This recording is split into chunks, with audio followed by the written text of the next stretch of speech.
pretty sure. Do you think about the Super Bowl years anymore? Like, does it? The Bills are good now. Yeah. So do you ever think about like what might have been, or just what does it mean in your life?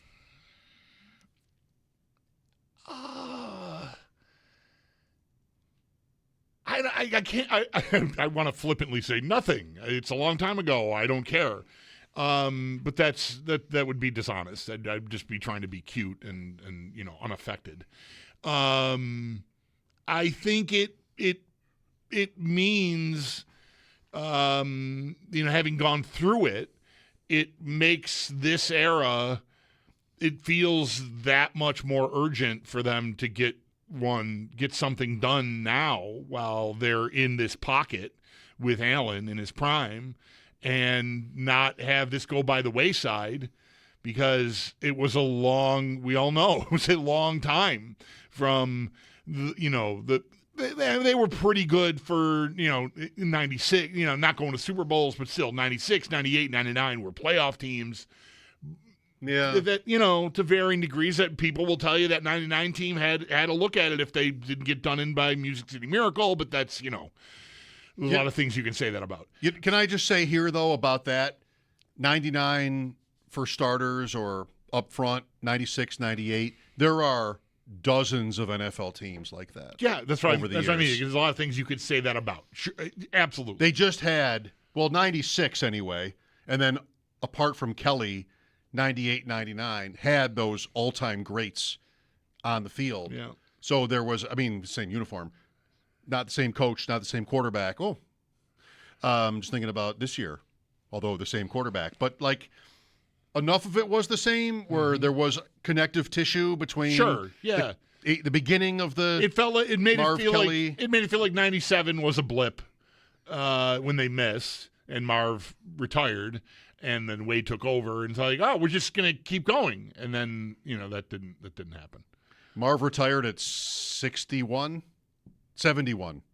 He was 61. He was 61, I believe, when he got hired, but he had lied about his age. Mm-hmm. Right. And then Leo Roth busted him. Yeah, that came out in later. a nice way. Yeah. Because Leo doesn't do anything in a way other than a nice way. Right. So, Marv sort of cheated on his application. Yeah. For the Bills job. Yeah. When Leo brought it to him, Marv he didn't try to. He just copped to it. Yeah.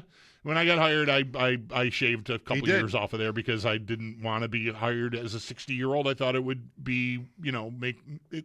He went for 58. Right. He took 3 years off of it, right? Right. I was on the desk in Rochester editing those articles, like Leo and those guys. So he was 61, but he said he was 58 when he got the Bills job. Now he's 101. Anyway. Where were we? Urgency. Having been through the Super Bowls, that is mostly what the residue of that is. What that leaves is, boy, you're really good again. You're one of the best teams in the league.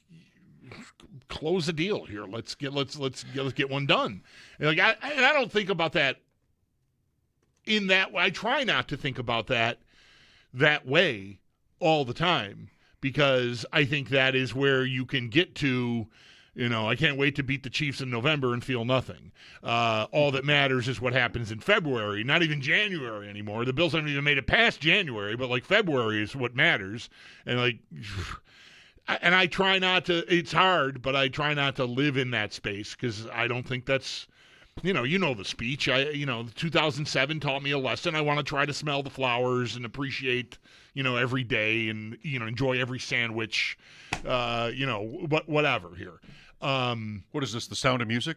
I don't know. What are you, Rodgers and Hammerstein? I'm giving you Enjoy every sandwich. I'm giving you Warren Zevon on Letterman. The final. Okay, that's better. You love that. I you do. Enjoy every sandwich. He was dying when he was on the show the last time, and he said, "My advice is to enjoy every sandwich." That's very good. So I thought you'd like that, but you missed it. Missed it. I went for this. I went for musicals. You went for which is embarrassing. Suddenly, I'm in the country Climb wearing every a mountain. dress, singing. It's 5 letters and 8 letters. You can't blame me too hard. Yeah.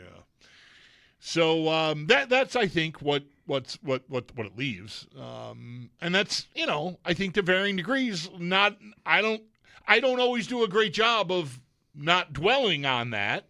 like anyone. Maybe I do it better than some people, but, not always. I try not to be a gatekeeper about getting, obsessed with the playoffs because, I have my moments. Well, the thing is, like, if we were in some, if you will, neutral market, thinking about like the last 7 or 8 years of NFL football and results and, legacy stuff, Mahomes, Kansas City, we might spend a day or two on what the Bills and Ravens have accomplished, quote, accomplished in this league. Aaron Schatz has top 5-year average DVOA going back the entire Super Bowl era. The 90s Bills are not on it. This is no Super Bowl wins in the last, now it's actually 60 years, right? So you don't see, the Bulldog, the Chargers with Fouts and Coryell are at the bottom of this list. The Bills don't come in above that. Now, that's one metric, but it's well-respected DVOA. So, you have this list. You have the Rivers Chargers. You have the early Woodley to Marino Dolphins, some Alex Smith Chiefs. They all come in above the Kelly Bills. However, the only team on this list behind, or the highest team behind the 07-11 Patriots, that's the undefeated season, that's 2 Super Bowl years where they lose to the Giants, is the Allen Bills. And then once you get past an early Raiders team, John Madden, LaMonica to Stabler, then it's the Lamar Jackson Ravens. And we've known this. We've talked about this. If we were in, where do you want us to be? Minnesota or someplace talking about sort of what the last X number of years in the NFL have represented, we might say, look, you have 2 of the 5 greatest teams of the Super Bowl era are the Bills and the Ravens since COVID, and neither has touched the championship round, right? Which is incredible. So, when you talk about the 90s Bills, well, you're making a different point, and it's not wrong, of course. It's urgency, and it's what it would mean to win. But what this chart says, and I've thought this a long time, is like this is only up until 24, but still, these last 5-6 years of the Bills are probably the best 5 or 6 years in team history. Yeah. Maybe it's not even close, but they have not made it. Right. And the 90s Bills had it, dare I say it, pretty easy in the conference, in the division, getting through and then getting to play at home with the advantage of getting the Colts and Jets and Patriots, who were all terrible in those years, like 6-0, nice little start. And then, home field, and it would snow, and, there you go. Just the fact that it was a different team in each of the 4 championship games that they played and won tells you, like, there wasn't a Kansas City standing there in the way. It was, it was the Raiders, and, the Bills absolutely annihilated them. They squeezed by the Broncos, beat the Chiefs, and then beat the Dolphins. There's no repeat in there. The Bills were the constant, and maybe Miami was, just to win the division was the biggest thing you needed to do, because maybe Miami was the second most dangerous team in that era. I think 90, that's probably right. And, maybe again, 92, you have to go there and win. Right. So that would seem fair to say. Well, okay. Aren't they also, do you know this? This came up one day, and I can't seem to word a search correctly to get a result. But I thought I had seen something recently that the Bills, having now won a playoff game in each of the last 6 years without even having been to the Super Bowl, let alone, I don't think you have to have won it. I think to even get there, it's never happened. That a team has won. I think that's right, but I haven't been able to verify it. I saw it somewhere. I thought that could be right. That makes sense, but I haven't been able to sort of background check it. I will look, and I know right where to look. My guess is that is probably right. There's also the stat where the Rams from 73 to 79 or somewhere in there. What is that? 7 years? What are the Bills? with at least one playoff six win. years. 20. They've won a game since 20 in the playoffs. Okay. The Rams change coaches from Knox to Malavasi at the end of that. They make the Super Bowl in 79, Super Bowl 14, but they lose. And even that sets them apart from the Bills because the Bills have not even made it. Yeah. And the Rams hold the record for the longest streak of playoff seasons or seasons with a playoff win, one of the two. I think it's just playoff seasons without a championship. And the Bills are 1 year away. If you do without a championship, just, in general, you take 19 into account for the Bills. Like the Houston game. As a playoff appearance, because they've 7 years in a row. 7 years in a row. Right. And to not even get to the Super Bowl in that amount of time is it's historic or almost. And then, the Ravens are mostly the same thing. The Ravens have had a year or two where they've missed entirely last year. Yeah. And then another year, whatever that was when they lost to the Bengals. That might have been a wild card game. Yeah. The play at the 1 yard line. Right. Yeah. But there might have been another one where they missed. I mean, you have these Jackson injury spells, and they don't have the same kind of streak as the Bills do. But still, like they're by DVOA almost as good over that 5 year span through 24. They have within that they have the 1 year where they got the one and hosted Kansas City and still didn't get there. Yeah. The Bills have never had that. They've never had a season even that good. That's their version of, or better said, I think the Bills' version of that is losing at home to the Chiefs the week before. Right. They would have gone to Baltimore. Right. They would have gone to Baltimore had they beaten the Chiefs, but they didn't. And what happens in Baltimore? Kansas City has a first drive for the ages. It's like there's a fourth down pass to Kelsey against Hamilton. He's not even open. The ball is perfect. They score. Ravens get it back. Then you have Flowers fumbling at the 1. Right. And you just have, it's very, very similar to our lives. Yeah, so it's sort of a calamitous set of things that you can, like, that really happened? We were that close? And we couldn't, like, they've got their fair share of that. The Bills have 13 seconds. The Bills have the Kincaid drop, I've never liked calling it a drop, but his hands around the ball. Yeah. They have that. They have the Bass miss at home. And Cooks last year. And then Cooks last year. The Ravens have the Andrews drop here. That would have tied the game. Yeah, right. Right. I mean, they dominate that game, but a couple of turnovers and they lose. Right, that would have won the game for them, actually. No, right? tied. It would have tied it? Okay, it was a 2-point. I think 28-26, I think. No? I'm trying to remember. I'm you know what? I'm mixing up that game with the 1-point win on opening day last year. Okay. So, yeah. I'm not positive. I think I'm right. And I think you're right. I think it would have tied it, and I was mixing up the scores. 27-25. Okay, yeah. Would have tied it. And last year was 41-40? 41-40. Okay. Scoregami. Okay, right. That's why it stands out. I knew that. Don't stop pointing at me. I mean, I haven't talked to any of those guys from the 90s Bills in a long time. Even Steve. Like, I just don't cross paths with him. I tried for Thurman in Chicago that weekend, didn't get him. He was there, Jim, Andre, Bruce, Marv Levy. It's been a long time since I've connected with any of those players. Daryl Talley, we've all had them on the show and the station many times. But you just got to hope as we all get older, and I think this is probably the case, that everybody's at peace, like, all right, well, we didn't win, but our lives are good. We're getting called to these autograph shows. Even maybe internally we have sort of a peace and self-satisfaction. Because, the talk show brand of all that is like that will just define them. Yeah. Is to lose those games would define them. I think that is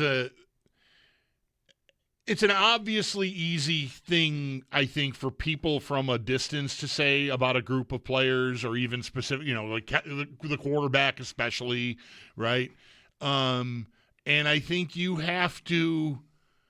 really have to work probably at it. I feel like I've gotten this impression from talking to those guys. I also haven't spoken to any of them in quite a long time. I've seen Thurman within the last year, but we didn't talk about this. I think you have to tiptoe, right? I think you probably have to work to get to a point where you don't, at some point while you're having your coffee in the morning, think about it, even for just a fleeting moment, right? Just have it sort of pass through you, like, oh, like I think you have to work, and I think you can honestly do that and come out the other side and be like, honestly say, yeah, no, I don't think about it all the time. I hardly ever think about it anymore at all. It was a long time ago. My life is good. I'm happy. Grandchildren, whatever these people have at this point in their lives, that's making them happy and fulfilling them. Like, it's believable to me that you would not, all these years later, be sitting around thinking about it. I still, like, every now and then, I still think about I just mentioned the Cooks play from the Denver game. Like, just catch the ball. Come on. Well, let me ask you this. Will that game, you've said many times for 5 years now, about 13 seconds, that game will haunt us until they win. And that is to say that no other losses in between will really change that. Yeah. Is that not correct? Like, I still think it's that. It is still that. Yeah, the Cooks thing, for one thing, there isn't, not that everyone, no, I think maybe the 13 seconds thing is the most universally agreed upon, loss, blame for like what happened. There's not a lot of arguing. Right, we couldn't. The Cooks play. Half the fan base or more, thinks it was a catch. So you can't even get agreement on what happened, let alone put it on the Mount Rushmore of dejection or whatever you want to call it. Sorry, this is the word that came out. Mount dejection. Mount dejection. 13 Mount seconds. Sadness. Still, yeah, no, it outranks. Cooks doesn't make to Mount Sadness. No, I don't think so. It's like it's frustrating. It's only the division round. It just doesn't. 13 seconds was the divisional round too. Still, it just that was the one. The heater that they were on. I mean, the perfect game the week before in New England to go into Kansas City and keep answering like that after Tyreek Hill scores, after the 2-minute warning, you're right back again.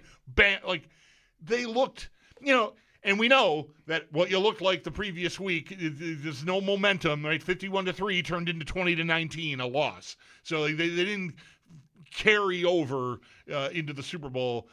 So who knows what would have happened the next week when they hosted Cincinnati. But still, like, they looked like maybe the best, their passing offense anyway, ever has looked. 13 seconds is where it turned from this is just absolutely the roller coaster is going up. Yeah, you lost the year before, but look at this guy. I mean, you're going to go beat him in that stadium. That's where it's like that kickoff is the peak of the entire Bills thing.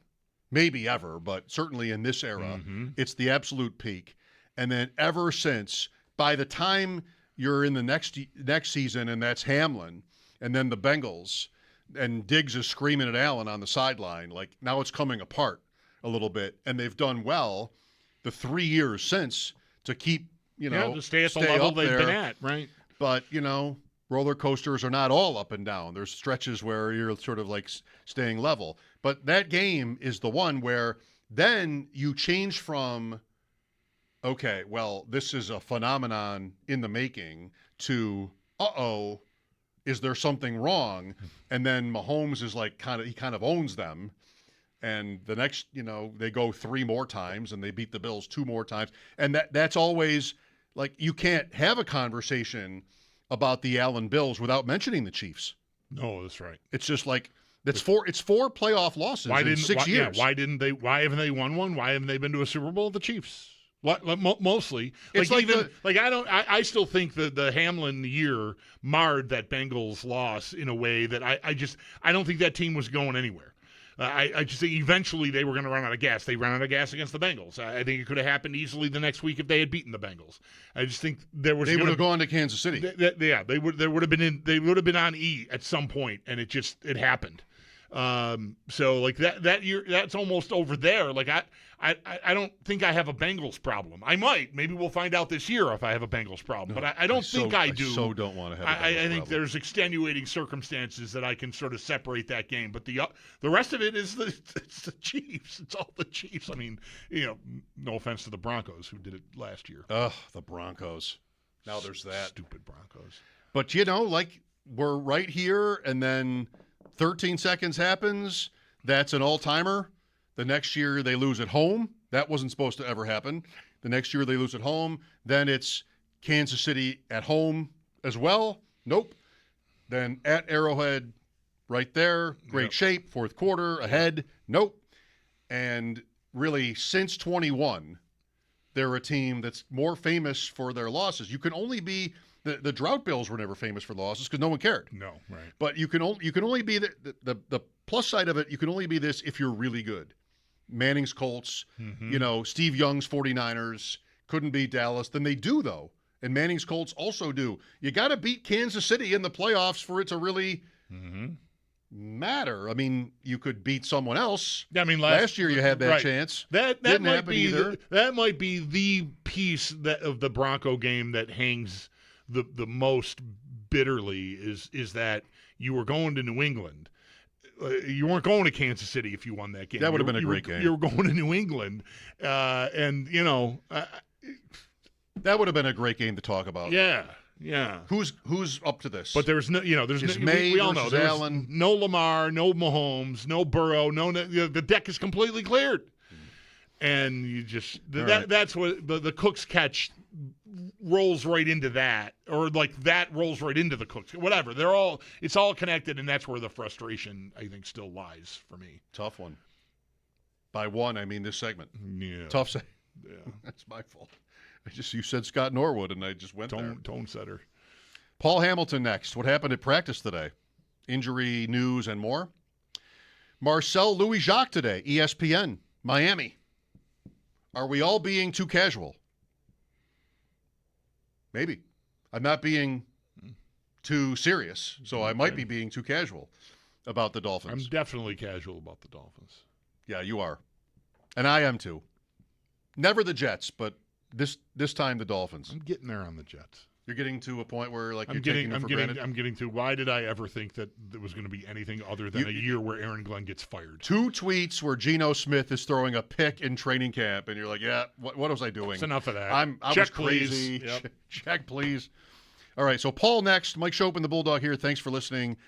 803-0550 for your calls. We'll get there. This is WGR.